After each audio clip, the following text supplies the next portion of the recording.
down here, we have got some fairly rudimentary forms going in. This is just gonna simply try and keep the concrete kind of sort of in place. This is gonna be where our first round of underpinning goes.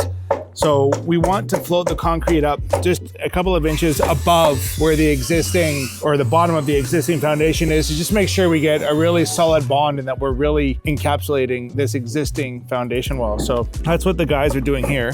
All right, so here we've got the foundations all formed up. We've got rebar inside of those. We've got the future upstands for the foundation walls that are going to be going in here. Now, this is just temporary. This is helping the guys stay safe so that they don't sit on the pointy part. Wouldn't feel good. But also helps to keep the verticals vertical and not sloppy and all over the place.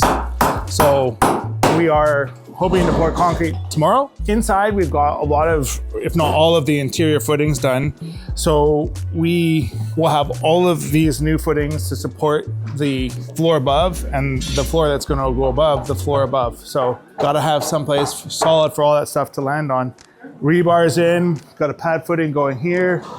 Those are the old stairs from the original home. But down this side of the house, we've got 1, 2, 3, 4, 5, 6 in the corner sections of underpinning that are ready to go. We've got forms in place, we've got rebar in the ground. This stuff is all looking good and getting ready for concrete. Once this concrete goes in, the team will dig out the remaining sections of footing and infill it with more concrete, therefore creating one monolithic footing like you would expect to see in a traditional new construction home. If you would like to add a second story to your house, refinish your basement, redo your main floor, build a garage, give us a call. We'd love to work with you. We'd love to learn more about your project and what's important to you. In the meantime, stay awesome, and thanks for watching.